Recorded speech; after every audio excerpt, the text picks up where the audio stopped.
Once you have your pattern and you've chosen the colors, it's time to test out the crochet hooks to see which one you need to use to get gauge. You'll remember that I showed you a variety of crochet hooks at the beginning as far as these are what you're going to need. You will only need one crochet hook, and to make sure that you get gauge, you will test out different size crochet hooks to make sure that you can get the 8-stitch pattern repeat to equal 4 inches.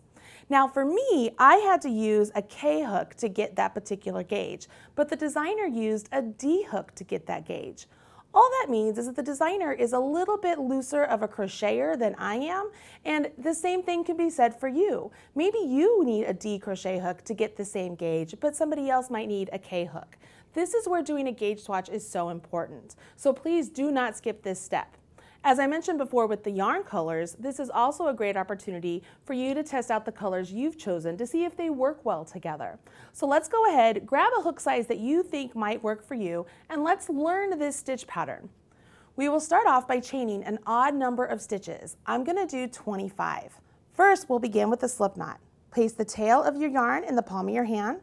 Take your working yarn, wrap around your forefinger and middle finger, and when you come back up, cross over. Turn your hand over and take your hook, go underneath the first loop and grab that back loop and pull up. As you pull the tails, spread them apart, and now you have a slip knot on your hook. Remember, that slip knot does not count as a stitch ever. Now we will do a chain stitch.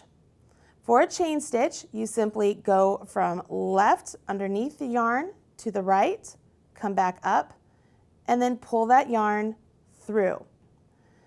Do that again, left to right, and then pull that loop underneath the chain. You do not want to tighten your stitches as you go along. You want to make sure that the loop on your hook is the same size as your hook.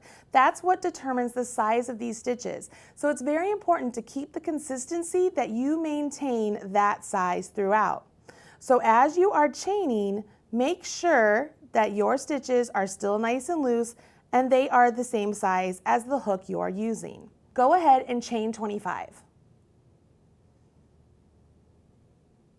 Once you have 25 stitches, let's jump into the stitch pattern. We will single crochet in the second chain from hook. So you skip this chain right underneath your hook, and we will place a single crochet right into this one. A single crochet is as easy as go into the chain, yarn over your hook, pull up a loop, yarn over your hook, draw through 2. Now we do a chain 1.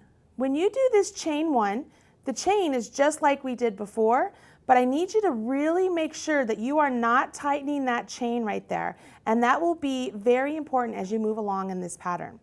We will skip one chain that was made and do a single crochet in the next chain. Go into the chain, yarn over, pull up a loop, yarn over, draw through 2. And then we chain 1. Skip a chain, go into the next chain, do a single crochet, chain 1. Do this all the way down to the end of the chains, and you'll finish off with a single crochet in the last chain.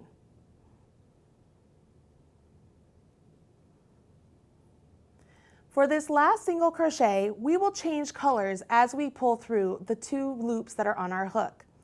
Go into the last stitch, yarn over, pull up a loop.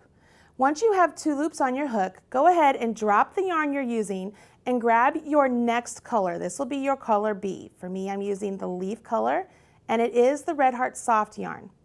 Yarn over, and then pull that new color through those stitches. What that does is it puts the new color on your hook so it's ready to go for the next row without any color bleeds. Chain 1 and turn your work. You will not cut your previous color. You will let it hang on, and you will pick it up when it's time to work with that color again, and you're back down to that side of the work. Once you've chained 1, single crochet into that first single crochet, and then jump into pattern. Chain 1, skip the single crochet, and this chain 1 space from the row below, the entire space, we will put a single crochet into that space. Chain 1. Skip the single crochet, do a single crochet into the chain 1 space.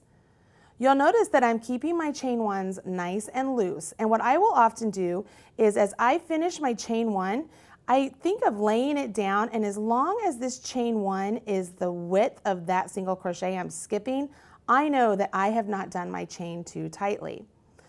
Let me show you what I mean. So I just finished my chain 1. If I lay it down, it is the same width as the single crochet I'm skipping. It's just a great way to make sure that you don't accidentally make this stitch too tight, because I've made too many pieces using the linen stitch. That's what this is called. And as you go along, you're getting really comfortable with it, and you'll make the chains a little bit too snug. And then all of a sudden, even though you haven't changed your stitch count, you have a trapezoid, because the top of your work is a lot tighter than the bottom of your work. So it's very important you take the time to make sure that that chain 1 stitch is the right size now and throughout. When you get to the end of the row, you'll notice that you'll do your single crochet in the last chain 1, and you have a single crochet left. You do not do a chain 1 before you work into this last single crochet. You simply do your single crochet, and you're going to change colors again.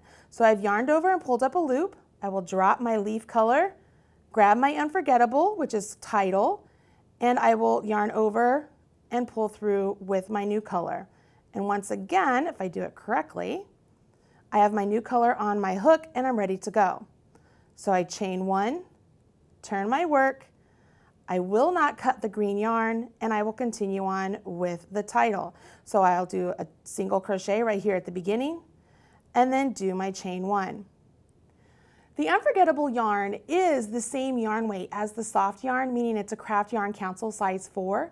But as you're working with it, you will notice that because of the twist of the yarn, it tends to want to be a little bit crocheted a little bit tighter. So really pay attention as you're working with the unforgettable yarn in the rows that you're working with it. You want to make sure that you're maintaining the same gauge.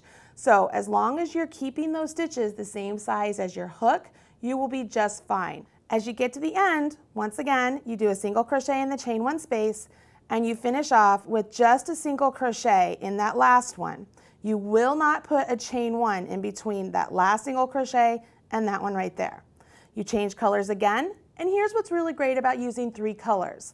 You can drop the color you're using, and then whatever color is over here waiting for you, that's the next color you're going to use. So you'll notice I dropped my unforgettable and my teal is here waiting, so I pick it up and I pull it up from where I left it off, yarn over my hook, and pull through. I do want to make sure that as I pull that up, I don't pull it up really tight. See, look, if I pull it really tight, see how that makes that pucker? I don't want that to happen, because then the edge of my work is not going to be nice and flat. So as I pull it up, make sure I yarn over and pull through, and that float right there is the same length as those rows that I am skipping. Chain 1 and turn. Continue on in the pattern. I'm to the end of the row. I would go into this last stitch, yarn over, pull up a loop, drop that color, and you'll see here, there's my leaf color ready to be worked. And once again, I'll make sure as I pull it up that I don't over pull my float. I want it to be a nice, comfortable length right there so it's not pulling up, and I would continue on. This is a great point that we will stop working and measure our gauge to see if maybe we need to change our hook size. Let me move this one out of the way. I'm going to pull in one that I finished, and we have to get 8 stitch pattern repeats to equal 4 inches. So 1, 2, 3, 4, 5, 6, 7. You can see I'm 1 short.